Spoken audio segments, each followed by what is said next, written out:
This whole approach that you're talking about, at Paramify, we call it risk solutions. And it's essentially the idea that if we're going to take our elements and we're going to map them to a framework, instead of taking that framework's requirements, if we've been using NIST 853. So say you were taking a NIST 853 or a FedRAMP moderate system, 724 requirements you have to do. Instead of taking an Excel sheet with 724 lines and 724 checkboxes and going one by one, we're saying you're not actually doing 724 individual things. You're probably doing 200-300 different things. If that. Yeah. It could be way fewer. So let's focus on our capabilities, and then let's map those where they belong.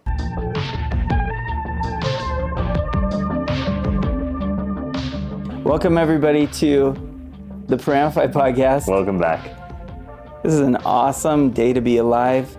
We've got amazing scenery here in this podcast studio. It's actually a room at the Kiln too. Shout to Kiln. We have a view of a herd of cows. Yes. I grew up in Chino, California. Did you know that? I did know that. Oh, okay. Wrong side of the tracks. Well, they made a movie about you, a TV series about a kid from the wrong side of the tracks. Did it start off with that Phantom Planet song? Yeah, it was really good. Yeah. You wore mostly a wife beater. I was so tough. I was the rough kid. I love it. That's awesome. So last time we talked about risk. Well, no, that was in the very beginning. We talked about risk. That was 2 times ago. Risk management. Risk management. What is risk? We talked about Star Wars. We put in little clips because we don't care about copyrights anymore. We're just like, let's just put those in. They're awesome. My favorite is K2SO when he says, "Congratulations, you are being rescued. Please do not resist." And I feel like that's what we're doing. That's what we're doing. Free the captives. Yeah. It's like kind of scary at first. Do I trust it? Yeah. But then, yeah. And then you get freed. Mm-hmm. Okay, so we talked about risk management. We talked about risk. Talked about risk management. Gosh. And so now we're going to dive into if you are in charge of building a risk management program for your business, where do you start? How do you do it? Yep. You know what I'm thinking about? So in the second episode, we talked about a control assessment, like what's an effective control assessment. So, but when we're thinking about assessment, it kind of brings up the point to me that there's really 2 sides. There's 2 sides to risk management always, right? So let's make our own coin. Let's make our own risk management coin. Quarter. Can I be on it? You can be, yeah, absolutely. Do you want to be? We can ask if someone wants to be on. But yeah, I just want to be on. Your face on the front, and we'll put the Kiln building on the back. And then it'll be a side profile. I have a bad side profile. I have this like camel bump. Yeah, we'll edit the back of my head. Keaton's a good editor. We'll get it. We got it. Keaton can normalize your head. I don't know what happened. I don't know. But anyways, I don't have a great head. It's what made you great, though. Thanks. Early struggles, My side profile. So the Paramify coin. Anyways, I want to be on the coin. 2 sides. Risk management. There's 2 sides. There's implementation. What's the other side? My idea would be assurance. It's a good idea. Yeah. So it's the combo of what are we implementing, and then it's the other side of did what we implemented work. Okay, so we've got our coin. We've got 2 sides to it. We've got our coin. There's 2 sides. First side, implementation. Second side, assurance, which you thought of. That was my idea. But every coin like that is awesome. Every coin that's awesome has like some sort of trinity, right? Or like a triad, right? So, like in God we trust, liberty, e pluribus unum, however you say that, from many one. That's cool. That's really cool, and it's memorable. And those are the things you need to lead the free world. But risk management needs its own triad. Yeah. You've got 2 sides of the coin. Those aren't the triad. It's implementation and assurance. I wonder what part I'd be on. Assurance? Kind of yeah. Yeah. Yeah. At least the first part of assurance. Yeah, because I actually didn't do real work for most of my career. Yeah. I was just an auditor. And so I had no idea what We was love going auditors, on. though. Yeah. But I had no idea what was going on. I'm like, God, I don't really know. Yeah. And eventually you find You out. learn it. That's good. So Implementation the assurance. triad of risk management. Triad, yeah. This is why you're here. We talked about it. We talked about it last time. Planning. What kind of planning? Planning. We talked last time. We want planning that is simple and holistic. What does that mean? It's the idea that if you're going to build a house, you don't say, okay, the first thing I need is steps to the front door. So you build the steps first, and then you put the door up, and then you put walls. No. You start with a plan for what the house is going to look like, and you boil it down to the foundation and the framework and everything up from there. So simple, holistic planning. Simple, holistic planning. Okay. Second in the triad, execution. Execute the plan. It's simple. It's just like in football. It comes down to execution. That's right. It's a game of inches. Yeah, it's a game of inches. I just thought of that. They executed. We didn't. That's why we lost. Execution. Just execute the plan. That's right. But that works for both implementation and assurance. Okay, so implementation. First off, what am I protecting? What am I protecting in cyber? Yeah, in cyber, it's all about the data. Always the data. Who is touching the data? Who sees the data? What do they do with the data? Mm-hmm. Where do they do that? Right? When do they do that? Hey, there's some sort of data flow and there's a life cycle to the data. Right? Who, what, why, when, where? Why are you collecting it? You need to know that, right? From an implementation perspective. Mm-hmm. And that is where all the risk goes, right? Whether it's asset management, whether it's contingency planning, whether it's vulnerability management, it's always about the data. Always. Okay, so that would be all good, right? Is knowing all of that. And by the time you understand where the data is going, you know the people, you know the places, and you know the things, all the nouns of your security plan, security program, right? Yep. All of them, you know them, and that's really what it is. And so when you start with execution, like if you start with the steps, right, there's a very high chance that you're gonna miss a lot, if you don't do that. So that's step one from the implementation side, but also from the assurance side. If you're an auditor, that's where you're going to go. Where's the data going? Right? Yeah. Yeah, a lot of our audit partners have said the first thing they ask for when they meet with a new client is, show me your diagrams. I want to see where the data's at. Where is it moving? How is it moving? All those different things. 100%. Yep. And that would be a good auditor that starts with a plan. If it's not holistic and if you abdicate that to someone who doesn't know those things, look out. Yeah. You're going to get a mediocre result. You're going to start with building the steps. Right. You deserve it if so. Okay, so execute, right? Yeah, so execute on the implementation side then is saying, okay, we know where our data's at. We know what types of data we have, how it's moving, all of that. Now we need to figure out how we're going to protect it. What are the things that we're going to go do to keep it safe? Right. And you've done that in the plan. Yep. Right. And so just execute it. Put the softwares in place, put the controls, whatever variety they might be. Just like football. Execute. Yep. Run the plays. Run the plays. You lose, it's because you didn't execute. That's what the coaches always say. That's what they always say. Got to execute. Somebody's got to make a play. Something like that. Somebody's got to make a play. Execution. Execution. Easy, right? Matt, there's not really anything to talk about. Yeah, so let's flip the coin. Execution from the assurance side. Yeah, execute your own plan.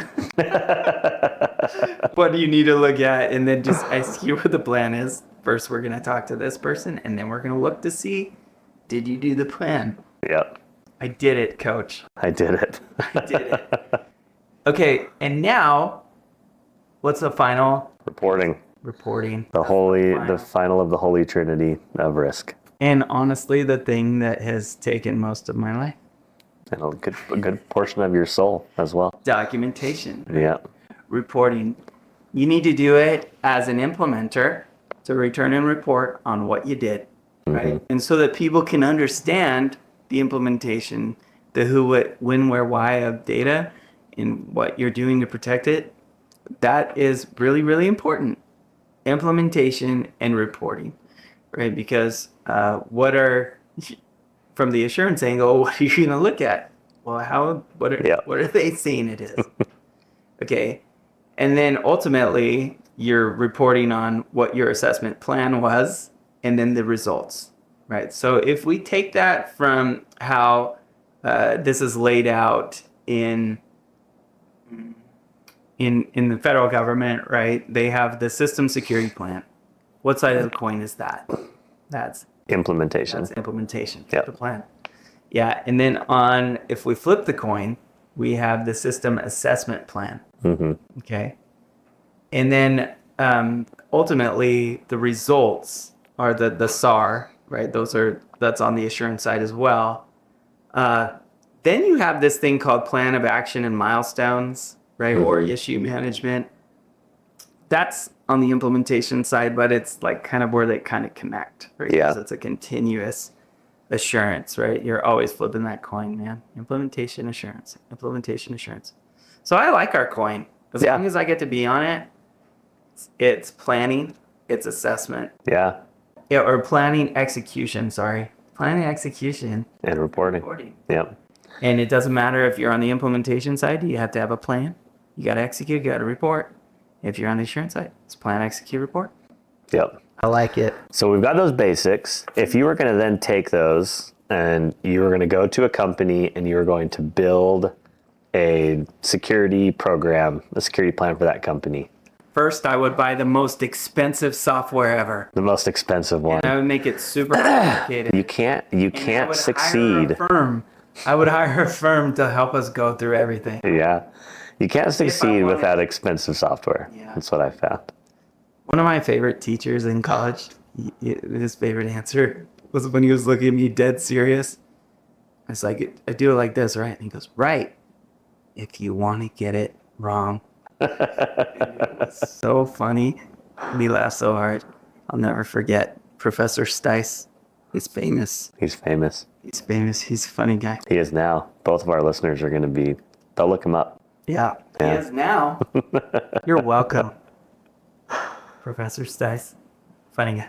Anyway. So with cyber, it's all about, we said it's all about the data, right? Yeah. So step one. Identify. Mm-hmm. So what kind of information are we going to have? We're going to have, we like to do it really, really easy. So there's like the customer information. So there's account information. There's metadata, data about about their environment. There's support and admin data. So alerts. And then there's, what other kind of data you think? Communication data, feedback. Yep.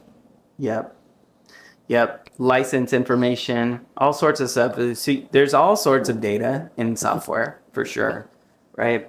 Financial data. Mm-hmm. Sometimes that's important. Customer feedback, right? How important is that? It's really important, but you gotta decide what's the most important data. Like, how do I want to protect it? Because you don't want, if you just need a fly swatter, you don't need a targeted missile, right? For everything. Right? That's right. Some things do need that, right? Some things do need more sophisticated control. Yeah, and this is why it goes back to the risk, right? Mm-hmm. What's the data? What's the risk that's associated with it? Yep. So then from there. And also don't forget, your third parties, right? Yeah. With that, you cannot. People overlook that, right? So especially in today's interconnected world, everything's a SaaS. We're a SaaS. Dude, got SaaS coming out our ears, man. It's all over the place. Okay, so we got our data. That's step one. That's step number one. Now, what's the goal? What's the framework? Should we think of it by ourselves? Yeah.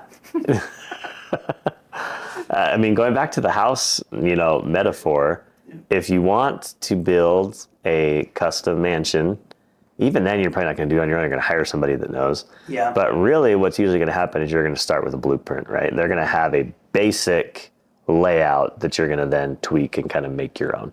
And those exist in cyber too. There's all kinds of frameworks that you can go adopt instead of trying to reinvent the wheel and come up with it all yourself.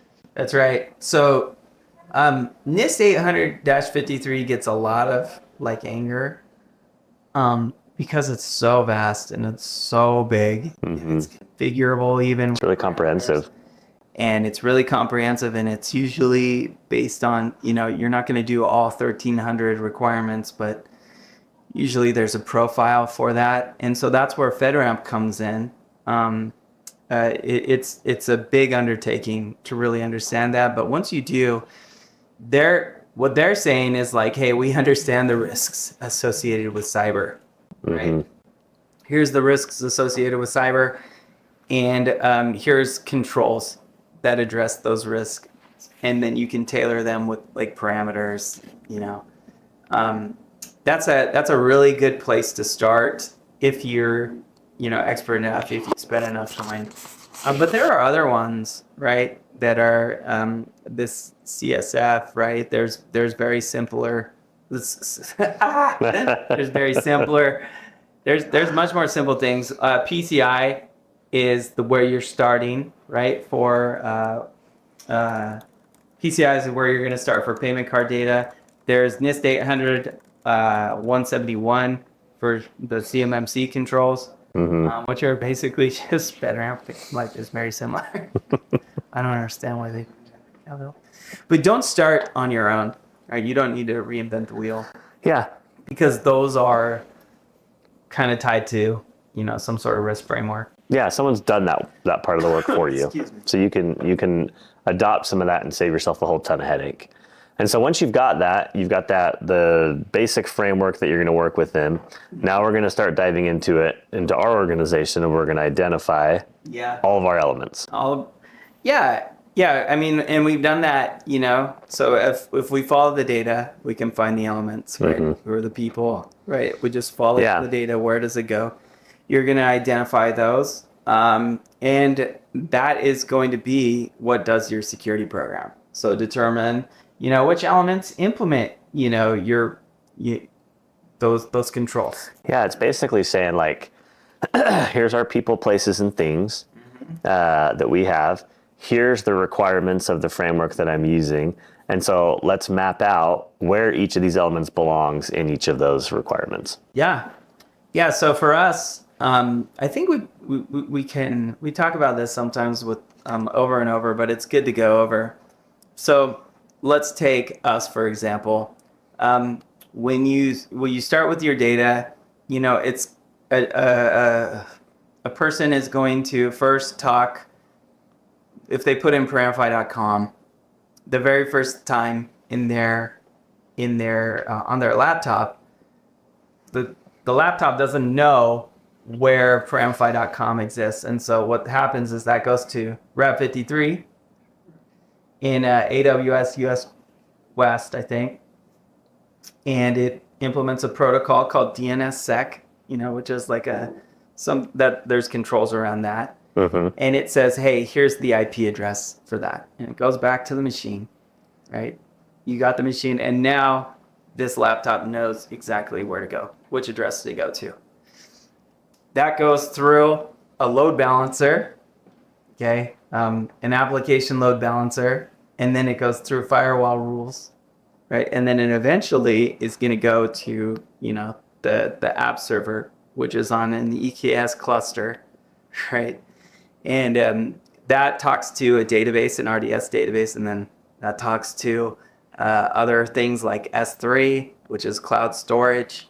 We're really quickly, there's all sorts of stuff happening. Mm-hmm. And so how did that get there in the first place? I'm like, you go and talk to the DevOps person. Oh, yeah, well, we use Terraform. What's that? Terraform. Oh, it's like an infrastructure as code solution. It's like templates. And we build our whole entire system with that, right? And it builds that environment that we just described, the S3s, the RDS, right? All the firewalls, all of that stuff, right? It builds all of that. And then what about the applications? Like, oh, well, there's this thing called Helm, right? That we use to do the application settings. And you find all sorts of reasons for that. Well, the reason is if it comes down, if this gets like shut down, your DevOps person is going to know this. We can spin this up like right away. I'm like, oh, that's really interesting. So you're really quick. You can understand like that's really complex, really quick. Mm-hmm. But then you're like, well, how do you set all that up? Like, well, you have to get access to it. And then FedRAMP, those controls are going to say like, oh, well, what are you using to make sure that you have like FIPS going on? And so I have this like little YubiKey thing. Mm-hmm. You could have had one of these if you wanted. If I was worthy. If you were worthy. But yeah, this is like a little FIPS YubiKey that I tap, and sometimes, because I have text messages on there. Like sometimes I text people like, it's pretty funny, accidentally. So it's really weird. People go like, what? They put the question mark on it. Anyways, it's accidental. It's accidental. But, things like that. Like, well, how do you do that? Well, we have it set up, right? And we use Okta, right, to set that up. So there's end-to-end encryption. And does everybody have access to that? No, it's only this like little specific group. Okay, what do you call that role? Oh, that's our DevOps team, our Cloud Ops team. And is it all like implementers? It's a pretty small group, right? And then you say like, what about security? Oh yeah, well, we have an InfoSec team too. Yeah. What tools do they use? Yeah, so all these logs that are going to that, those are going to our SIEM. What's a SIEM? What's the SIEM? People call it SIEM, SIEM, security, security incident and event management. I did it. You did it. First try. I was worried. Yeah, I know. I was sometimes, I mess up names all the time. This whole approach that you're talking about, at Paramify, we call it risk solutions.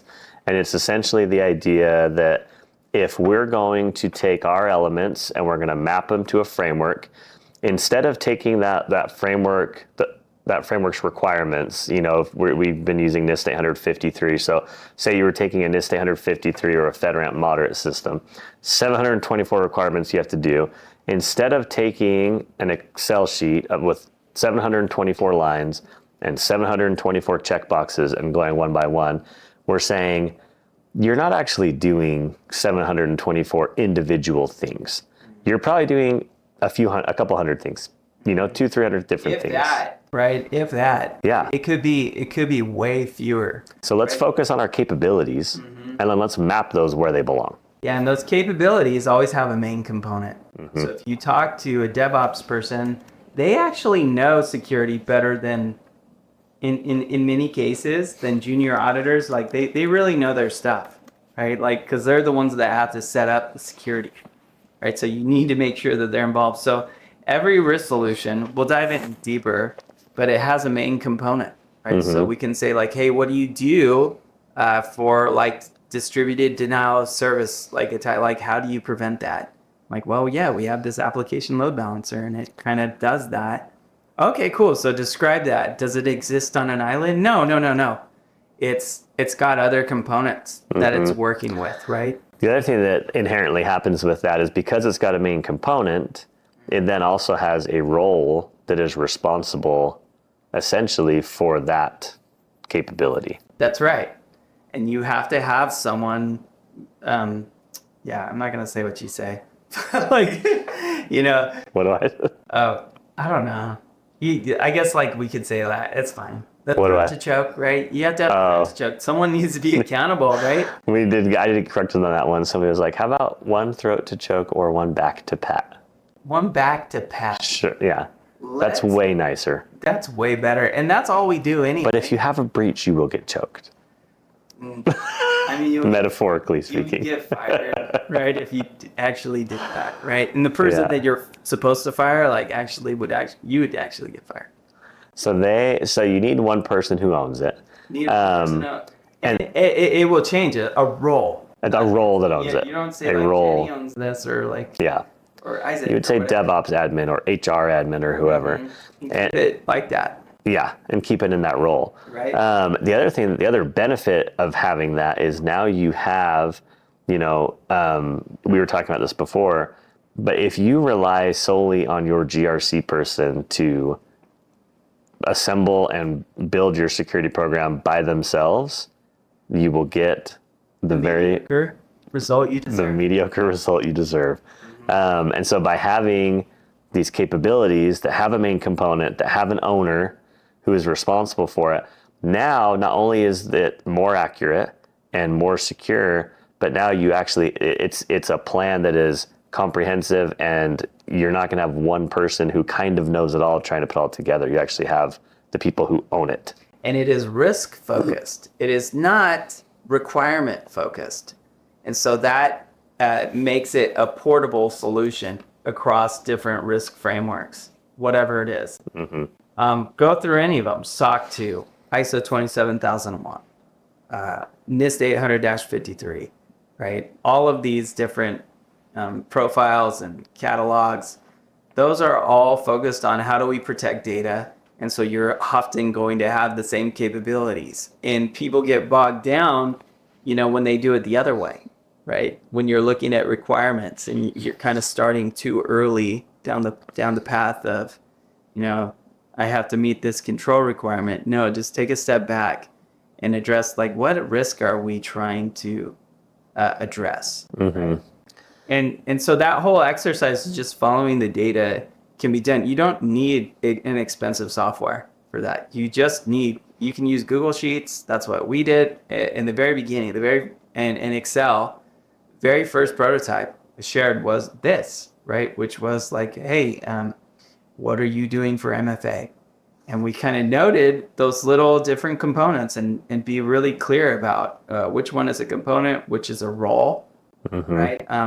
Are any of those components owned by, a vendor, right? Or are you hosting the software yourself, right? So understanding where data's going is really cool, because when you do that, you start to realize, we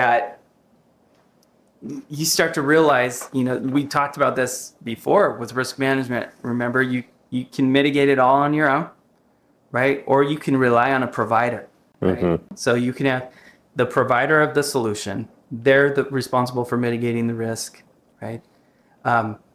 Then there might be just an end user that just uses that solution. There might be an integrator, right, in between there. So let's go through some examples there. How helpful it is, like within a risk solution, to be able to do this. So who is the provider of the solution? Today, almost all the time, the provider is some sort of SaaS. Yeah. Right? And so we can say like Okta. Like Okta is the provider of this IDaaS, right? Identity as a service, software component. Okay, so Okta, they do that. And then we have this central group called IT, right? They're the integrator. They're responsible for the whole entire organization. They make sure that IDaaS solution works for their organization. They set up FIPS mode. They set up all that other stuff. And then finally, there's an end user, who's responsible, because what do we want to do? We don't want to be in the business of designing multi-factor authentication. We don't want to be in the business of designing like how to, automatically provision a user or deprovision a user that's no longer in a group or doesn't need the access anymore, or they're gone from the organization. There's a lot that goes into it. And so you rely on these solution providers, but understanding who are you sharing the risk with? So you're sharing the risk with Okta, right? They give you a great solution, and the integrator and the end users, they're sharing the risk together, right? Addressing the risk.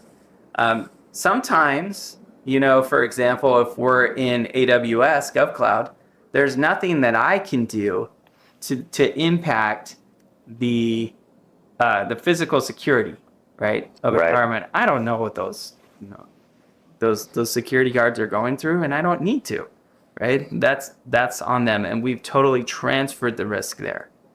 So this whole exercise, right, really defining within a risk solution, and you can do it in a sheet. Yeah. Right? You don't need software to do this. The other big call out here too is, because this feels like a lot, and in our next episode, we're going to do a deep dive into risk solutions and how to approach them and some things to think about. But one key to stress here is it's okay that the first version of your risk solutions is not great. Yeah. Because it's going to be iterative and they're going to get better and better and better as you go. Right. So the hardest part, it's like they say with everything, right? The first step is the hardest. The hardest part is just doing your first risk solutions and being okay with the fact that they're not awesome. Yeah. And then you get better with them and you get them more dialed in and you get them more accurate over time. Yep. And it's the model, right? Yeah. You do not want it. You want it to be collaborative. You know, it'd be cool if there was a software that could do risk solutions. It would be cool. Someday. Anyway. Yeah. But Vanilla Ice, he was ahead of his time, dude. He said, stop, collaborate, and listen. And then he goes in this awesome song. Have you ever heard that? I have. Yeah. I sang it to my kids the other day. How far did you get? I can do the whole thing. You can do the whole song? I think so. Should that be a whole separate episode? Yes. I think we should do a whole episode. I can do... Actually, I'm not even going to say what... I could do it. All right, I like it. Expect with a brand new invention, something I'll tell you. Flow like a harpoon dealing, actually will that stop you. I don't know. Turn off the lights and I'll glow too. So you at least gotta put the hood on. Wait, anyways. Wait. I skipped it first. I could do it. All right, that'll be episode 5. Yeah. Dude. Kenny raps Vanilla Ice. Gun to my head, I could do it. Okay, I like it. Anyways, but he was really smart. Collaborate, right? These things suck if you don't, right? They suck. Mm-hmm. It will suck, right? So you can't do it all by yourself. Okay, so we got, you're relying on all sorts of other tools, right? You don't have to do everything by yourself, but it's all about that, taking a step back. What am I doing? I'm implementing today. Mm-hmm. Two-Face says he's implementing, right? We're implementing. What are my people, places, things, right? So what's my data? So let's go through them again. What are I again? There's like 7 steps, right, bro? So we got. Yeah, we're identifying our info. What are we protecting? We're picking a framework. To, FedRAMP. The work's been done. We're going to pick a framework so that we know what we're shooting for. Yeah. Then we're going to take all of the elements in our org, and we're going to map them to the controls in that framework. All of our capabilities, where do they belong? Risk solutions. That's right. And then we make our risk solutions better by collaborating, listening, iterating. Improving. And that's really the way to get it. And they become like those risk solutions. If you do that, those become your Benjamin Button assets. Yeah. Just get younger and younger and weirder, but better and better. And better and better. At the same time, yeah. Handsome, or beautiful. Yeah. Whatever you want. Man, this is really fun. I'm glad we're teaching people. We're giving all the secrets away. The secret sauce is out there. Yeah. So we'll dive in next episode to like the real secret sauce of risk solutions. This is like the Coca-Cola recipe we're putting out there. Maybe more valuable. Totally. How much is Coca-Cola worth these days? Billions. Yeah, probably about the same value then. Mm-hmm. Billions. So tune in for billions. Yeah. Love you guys. I think. Collectively. Maybe not individually. Homeschool Boy 11. That's my whole heart. He changed my life. I love it. I don't know if it's a he. I bet it is. Homeschool Boy 11. Yeah. Yeah, he's. Love. Shout out to homeschool. We're going to have him on the podcast someday. Who are you? I actually don't want to know. They say never meet your heroes. Yeah. I actually have a story about that. We'll tell it at a different podcast. Okay, and then I'll do the full. And you'll do the full Vanilla Ice. You guys can all skip that episode. Skip that episode. We should do apropos nothing. Right? Okay. Thanks, guys. Peace out. Peace.